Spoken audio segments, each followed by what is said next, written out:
Bom dia, moçada, tudo bem com vocês? Aqui quem vos fala é o professor Eugênio Bastos, canal Eugênio, democratizando o ensino na geografia. Moçada, vamos fortalecer o canal, se inscrevam no canal, dê aquele like, compartilhe o vídeo e ajude o professor Eugênio Bastos a democratizar o ensino da geografia. Essa aula está sendo gravada no dia 11 de fevereiro de 2024, portanto, domingo de carnaval. Espero que vocês gostem do nosso encontro. Havendo qualquer dúvida, deixe a sua pergunta na parte dos comentários, que eu terei o máximo prazer de respondê-la. Então, o tema do nosso encontro hoje são os elementos do clima. No último encontro, eu falei sobre a formação do fenômeno da Laninha em 2024. Agora eu estou gravando uma aula sobre os elementos do clima. Professor, quais são esses elementos do clima? Temperatura, pressão atmosférica, vento, precipitação, umidade, nebulosidade. Portanto, eu irei fazer uma abordagem sobre os elementos que estão contidos em todos os tipos climáticos da Terra.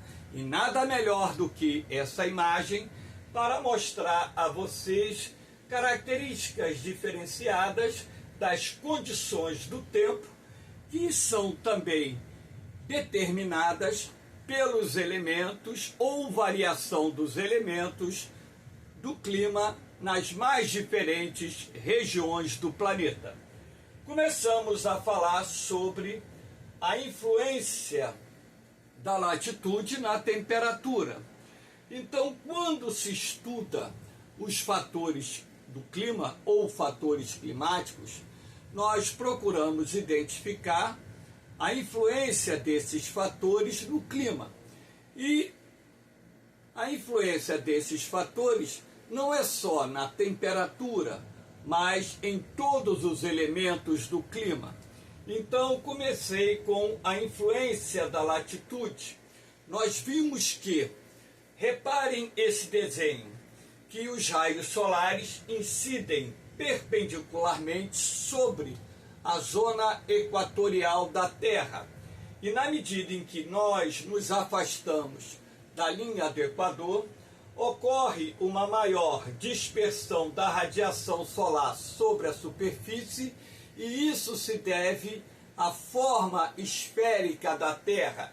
Então, na medida em que a latitude aumenta, o aquecimento da superfície diminui e, consequentemente, a temperatura também diminui. Ao contrário do que acontece na medida em que a latitude diminui, a intensidade da radiação solar sobre a superfície é maior, promovendo assim um maior aquecimento e, consequentemente, maior irradiação de calor para a atmosfera, e dessa forma, nas regiões de baixas latitudes, normalmente nós encontramos temperaturas mais elevadas, excetuando-se, é claro, naqueles pontos do planeta que sofrem influência da altitude. Aqui nós temos a influência da altitude na temperatura. Eu coloquei aqui dois pontos localizados na mesma latitude, porém em altitudes diferentes. Um ponto está localizado ao nível do mar, quando eu digo que a temperatura é de 30 graus Celsius, e o outro ponto localizado a 2.000 metros de altitude, onde eu digo que a temperatura é de 20 graus Celsius. Então, por que regiões localizadas na mesma latitude podem apresentar temperaturas diferentes? Ora, é fácil. As regiões localizadas mais próximas ao nível do mar, elas são mais quentes que as regiões localizadas nas serras, nas montanhas, nos morros. Por que isso? Porque a maior parte da irradiação de calor que aquece o ar atmosférico provém das regiões localizadas ao nível do mar ou próximas do nível do mar. Sendo assim, ora, nós temos que levar em consideração também um outro aspecto. Ao nível do mar, você tem uma densidade maior de ar, ou seja, a pressão atmosférica ao nível do mar é maior do que nas montanhas, nas serras, visto que, ora, aqui você tem uma maior coluna de ar. Quanto maior for a densidade do ar atmosférico, maior será a sua capacidade de reter a radiação infravermelha, ou seja, calor irradiada pela superfície. Na medida em que nós subimos, o ar vai ficando mais rarefeito. Sendo assim, o calor irradiado pelos morros, pelas serras, pelas montanhas, acaba não sendo suficiente para aquecer o ar que se encontra aqui em cima, ou seja, a coluna de ar que se encontra aqui em cima, na mesma proporção que ocorre nas regiões próximas do nível do mar. Então, na medida em que nós subimos, na zona intertropical, por exemplo, para cada 180 a 200 metros que subimos, a temperatura cai em média 1 grau. Logicamente que na medida em que a latitude aumenta, essa variação em relação à cota altimétrica diminui. Tanto é assim que nas regiões polares, para cada 90 metros, 100 metros que subimos, dependendo, é claro, da área, a temperatura vai cair 1 grau. Então, moçada, a altitude também é um fator climático que exerce grande influência na temperatura. O outro fator climático que influencia na temperatura são as correntes marinhas ou marítimas. Então, os oceanos, eles possuem correntes marinhas quentes, assim como correntes marinhas frias. As áreas banhadas por correntes marinhas quentes, elas tendem a apresentar um clima mais quente e mais úmido do que as áreas localizadas na mesma latitude, banhadas por correntes marinhas frias, visto que, se a água do mar está aquecida, ela vai irradiar mais calor para a atmosfera, além de promover maior evaporação, o que contribui para o aumento da umidade do ar. Se a água do mar está gelada, ela vai resfriar o ar atmosférico. E se a água do mar está fria, você pode concluir que a evaporação diminui. Se a evaporação diminui, a umidade relativa do ar também diminui. Então, áreas banhadas, por exemplo, por correntes marinhas frias, tendem a ter climas com temperaturas mais baixas e também climas mais secos. Também as correntes marinhas, elas desempenham um papel importantíssimo em determinados climas em zonas costeiras do mundo. Por exemplo, aqui nós temos a corrente do Golfo, essa faixa vermelha acompanhada por setas, que é uma corrente quente. A corrente do Golfo, ela ajuda a aquecer o ar na costa atlântica da Europa Ocidental e da Europa Setentrional, impedindo que o inverno nessa região venha a ser tão rigoroso como é na Groenlândia e também no Canadá e Nordeste dos Estados Unidos. Houve um pequeno acidente aqui, pequeno barulho. Então, aqui nós temos, por exemplo, na Groenlândia, uma corrente fria. Essa aqui é a corrente da Groenlândia, que passa entre a Groenlândia e a Islândia. E aqui nós temos, entre a Groenlândia e o Canadá, a corrente fria do Labrador, o que também contribui para que o inverno aqui nessa região venha a ser muito mais frio do que é na Europa Ocidental. Também há de se destacar que em determinadas regiões do mundo, as correntes marinhas frias contribuem para a formação de desertos, como por exemplo aqui no norte do Chile, a área influenciada pela corrente fria de Humboldt. Ali no norte do Chile, sul do Peru, nós temos o deserto do Atacama. Aqui no sul da Argentina, nós temos o deserto da Patagônia, que sofre a influência da corrente fria das Malvinas ou Falklands. No sudoeste da África, por exemplo, nós temos o deserto da Namíbia, que sofre influência da corrente fria de Benguela. E repare que no sul da Austrália, nós temos a passagem da corrente fria da Antártida, o que contribui também para que boa parte do território australiano apresente clima árido e semiárido.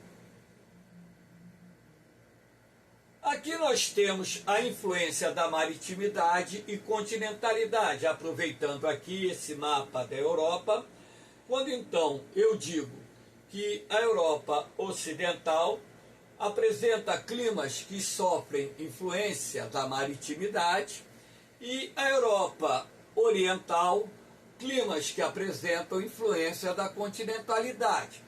Então, os oceanos são reguladores térmicos. Sendo assim, a água do mar, ela demora mais a se aquecer, assim como demora mais a se resfriar. Podemos concluir que a água tem um calor específico maior do que a rocha.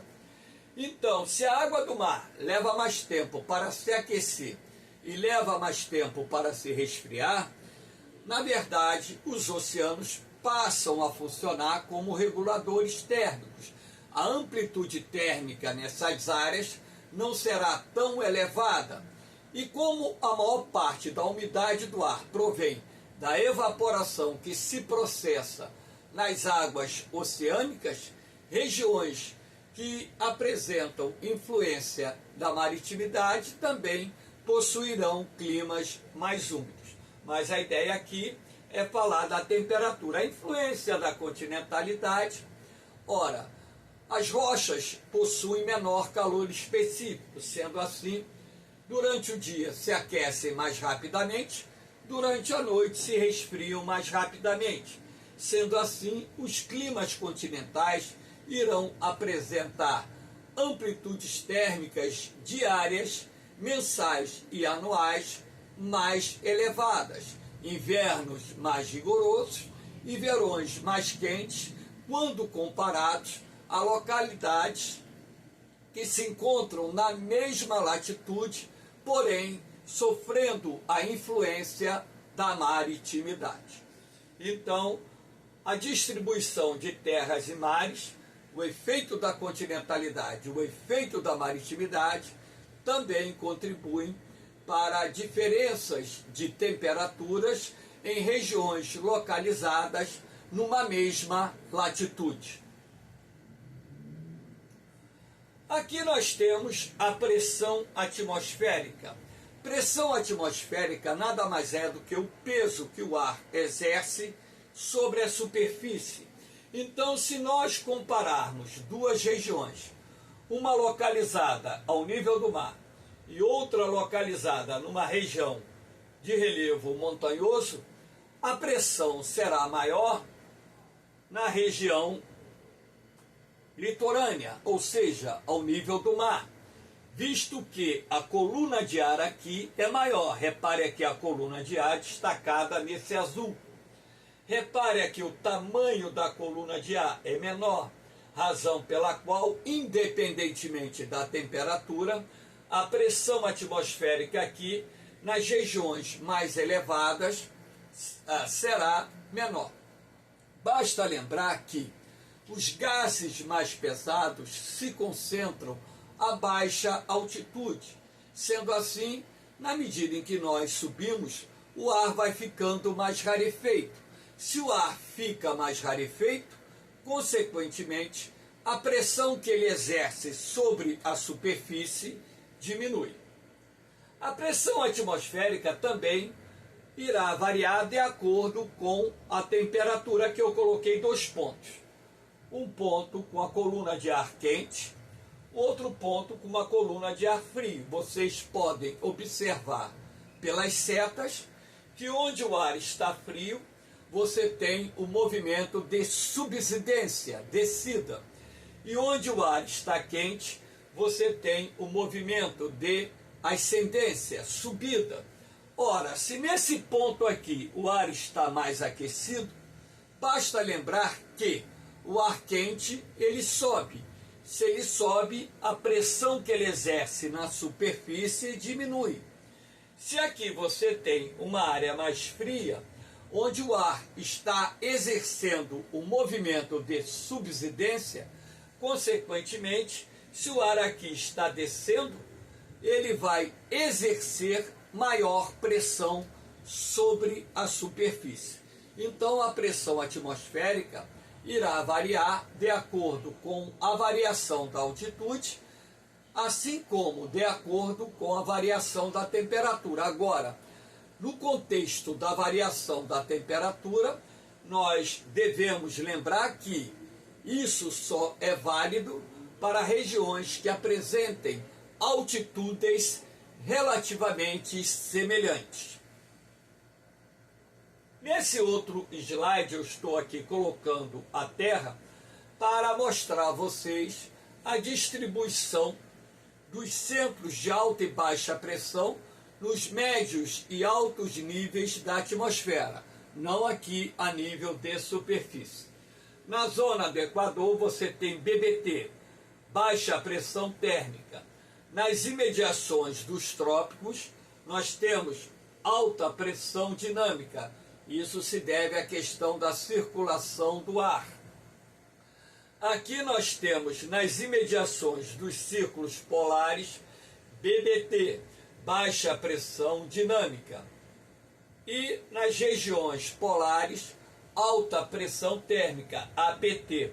Então, essa distribuição dos centros de alta e baixa pressão, tanto térmica quanto dinâmica, é importante porque nos permite entender os mecanismos de circulação atmosférica, os chamados ventos planetários, as células de Hadley, Ferrel e polar, que se movimentam aqui, ó, entre os trópicos e a linha do Equador. Você tem a célula de Hadley. Aqui você tem os ventos alísios de Nordeste no hemisfério Norte, os alísios de Sudeste no hemisfério Sul. E entre os trópicos e os círculos polares, nós temos a célula de Ferrel, que se movimenta no sentido oposto ao sentido dos ventos alísios. E lá nos polos, aqui não aparece no desenho, não é visível, você tem a célula polar, os ventos que se deslocam dos polos norte e sul em direção aos círculos polares, Ártico no norte e Antártico no sul. Aqui nós temos o terceiro elemento, vento. O que é o vento? O vento nada mais é do que o ar em movimento. Por que o ar se movimenta? Porque existe a diferença de temperatura e pressão atmosférica entre as mais diferentes regiões do planeta. O que é preciso vocês entenderem?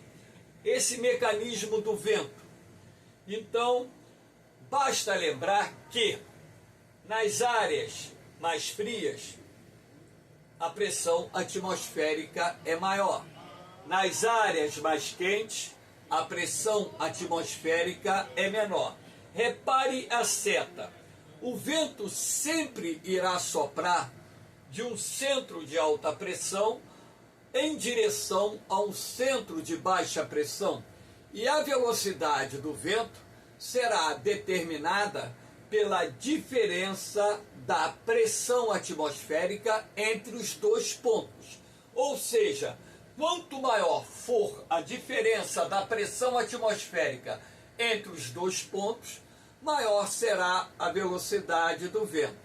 Então, na medida em que esse ar quente ele vai subir, ele vai se resfriar, e na medida que ele se resfria, ele vai formar uma outra corrente de ar, que são os ventos de altitude, que irão migrar em direção oposta aos ventos de superfície, formando aquilo que nós chamamos de mecanismo dos ventos. Aqui nós temos os ventos planetários ou constantes. Ventos planetários ou constantes são aqueles que sopram na mesma direção o ano inteiro. Então, por exemplo, migrando das imediações do Trópico de Capricórnio e do Trópico de Câncer em direção à linha do Equador, nós temos os ventos alísios. No hemisfério sul, os alísios de sudeste; no hemisfério norte, os alísios de nordeste. Esse desenho mostra o mecanismo da circulação atmosférica.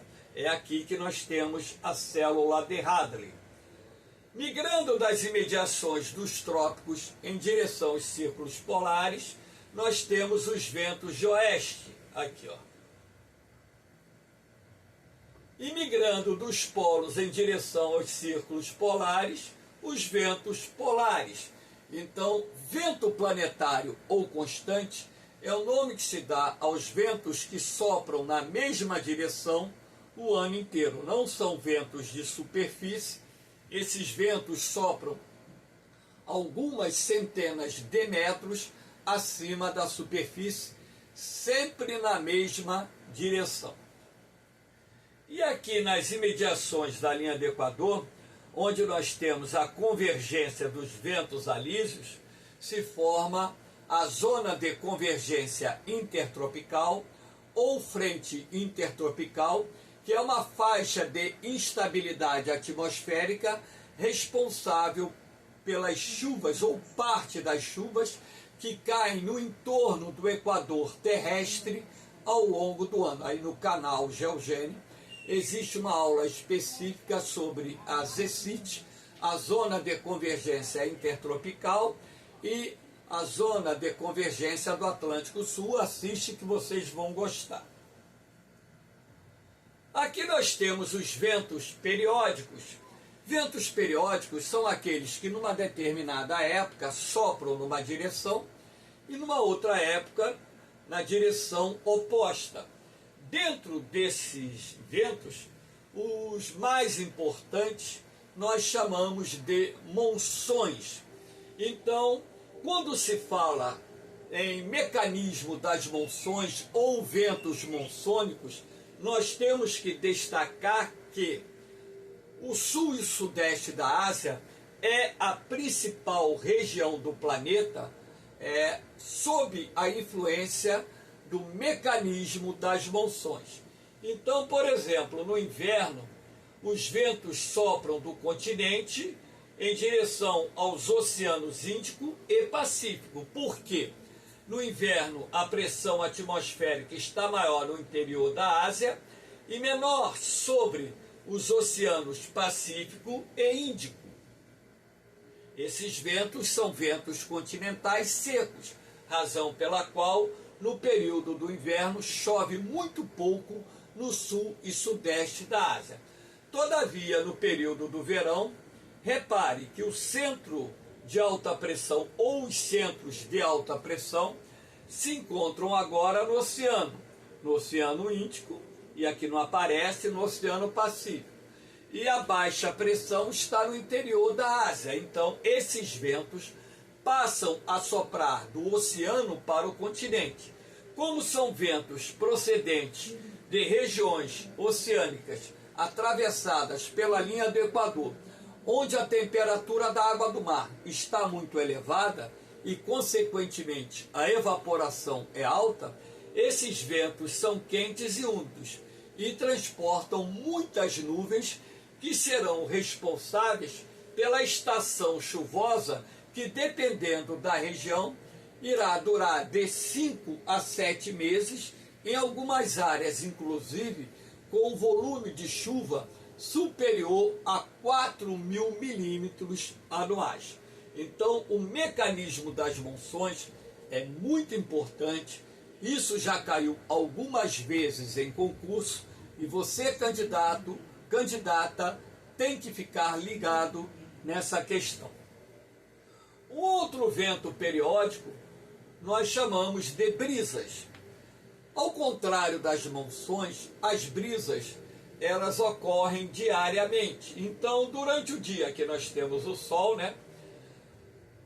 como nós vimos que as rochas se aquecem mais rapidamente do que a água do mar, a temperatura do ar sobre o continente estará mais elevada, a razão pela qual a pressão atmosférica aqui é menor. Ao contrário do ar que está sobre o oceano, que por levar mais tempo para se aquecer, fará com que a pressão atmosférica nesse ponto venha a ser maior. Como o vento sempre sopra da maior pressão para a menor pressão, ou seja, da área mais fria para a área mais quente, então durante o dia você tem um vento fraco soprando do oceano para o continente. O pessoal que já foi à praia sabe muito bem do que eu estou falando. No final da tarde, no transcurso da noite, a direção do vento muda. Porque se a água do mar leva mais tempo para se resfriar, a temperatura do ar sobre o oceano durante a noite ficará mais elevada. Ao contrário da temperatura do ar sobre o continente, porque ao se resfriar mais rapidamente, o ar aqui ficará consequentemente mais frio. Então aqui a pressão atmosférica é maior durante a noite sobre o continente, olha aqui a Lua, e a pressão atmosférica sobre o mar ficará menor. Isso fará com que o vento passe a soprar do continente para o mar. Aqui céu brica, é brisa, céu errado aqui. Passa a soprar do continente para o mar, é um vento fraquinho, Enfim, quem já esteve no litoral sabe do que eu estou falando. Precipitação. A precipitação é um importante elemento do clima. Ocorre sempre que a nuvem atinge o ponto de saturação, que é a capacidade máxima que a nuvem possui de reter a água sob forma de vapor no interior das nuvens. Sendo assim, nós temos 3 tipos de precipitações. A chuva, que é a mais comum, a neve, que ocorre sempre que uma forte massa polar encontra-se com uma massa de ar muito úmida, então as gotículas de água que formam o vapor se congelam, dando origem aos cristais de gelo. Esses cristais vão se unindo e quando atingem um determinado tamanho e peso, precipitam. Então a neve é um tipo de precipitação mais comum nas regiões polares, frias e temperadas do planeta. Aqui nós temos a precipitação de neve. E o granizo? O granizo é aquela precipitação de pedra de gelo. O granizo ocorre quando, no interior de uma nuvem de grande crescimento vertical, denominada cumulus-nimbus, a gota de chuva se congela em razão da baixa temperatura. Então, além da chuva forte, você vai ter a precipitação de pedras de gelo, que dependendo da intensidade, cria essa paisagem aqui. Repare que a rua está coberta de pedras de gelo. E acredito que, se não todos, a grande maioria das pessoas que seguem o canal também já presenciaram uma precipitação de granizo. A neve não, porque fica mais restrita aqui no Brasil, nas serras do Rio Grande do Sul, Santa Catarina, e também, de vez em quando, nas serras paranaenses. Como a chuva é o tipo de precipitação mais comum, nós temos 3 tipos de chuvas. Aqui a chuva convectiva, que nós chamamos de chuva de verão. A chuva de convecção ou convectiva ocorre nos dias de muito calor. Durante o dia você tem a ascensão do ar quente e úmido. Então as correntes ascendentes fazem com que o ar quente e úmido suba. No início da tarde, esse ar quente e úmido se encontra com o ar frio e seco que está descendo. O vapor d'água se condensa e quando a nuvem atinge o ponto de saturação, nós temos uma forte chuva, isso aqui é a cortina de chuva, uma forte chuva acompanhada de rajadas de vento, descargas elétricas. As chuvas de convecção são normalmente chuvas de curta duração, lembrando que esse tipo de chuva é mais comum no transcurso da primavera, durante o verão e no início do outono. Aqui nós temos em branco uma descarga elétrica simbolizando um raio. Aqui nós temos a chuva frontal. Chuva frontal é chuva de frente. Ela se forma toda vez que 2 massas de ar com diferentes temperaturas se encontram. Uma massa de ar frio com uma massa de ar quente representada aqui na cor rosa. Ora, na medida em que o ar frio se aproxima, o ar quente e úmido, por ser mais leve, ele vai subir. Ao subir, esse ar quente vai se resfriar, o vapor d'água vai se condensar formando nuvens e nós teremos a precipitação quando essas nuvens atingirem o ponto de saturação. A chuva frontal ela pode ocorrer em qualquer época do ano, todavia é mais comum que aconteça no outono e no inverno, estações do ano em que há maior frequência das massas polares, ou seja, das frentes frias, se dirigindo à região dos trópicos. Então, as chuvas frontais são comuns nas zonas frias, temperadas, subtropicais e até mesmo em determinadas áreas da zona intertropical. As chuvas frontais, elas podem ser demoradas, podem demorar horas ou dias. Tudo isso vai depender do tamanho do sistema frontal e da velocidade de deslocamento do sistema frontal. Às vezes, também uma frente fria se estaciona numa determinada região e as chuvas se estendem por vários dias. Aquela garoa chata, aquela chuva que alterna a garoa com uma pancadinha fraca ou de moderada intensidade, que é muito comum no outono, no inverno e até mesmo no início da primavera. E nós temos as chuvas de relevo ou orográfica.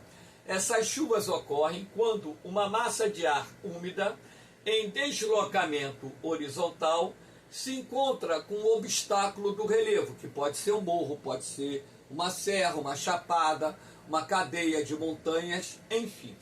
Na medida em que o ar úmido sobe, ele se resfria, o vapor d'água se condensa, formando as nuvens. E quando as nuvens atingem o ponto de saturação, elas irão provocar chuvas, sobretudo aqui na encosta de Barlavento, que é o ponto da encosta receptora de ventos. Quando essas nuvens transpõem o obstáculo do relevo, elas chegam aqui do lado oposto, que a gente chama de sotavento, relativamente enfraquecidas, razão pela qual as chuvas no sotavento serão mais fracas do que as chuvas no barlavento.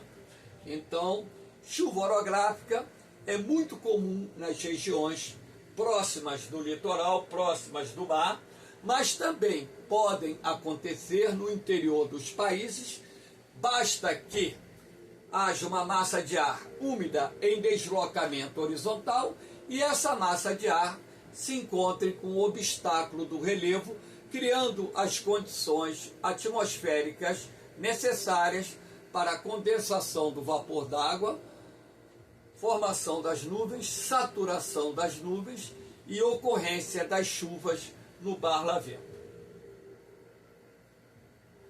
Aqui nós temos a nebulosidade. Nebulosidade nada mais é do que as nuvens que podem estar presentes totalmente no céu, naqueles dias de céu nublado, ou parcialmente, porque há dias em que o céu está parcialmente nublado. Então, quase todo dia, você vai ver nuvem no céu.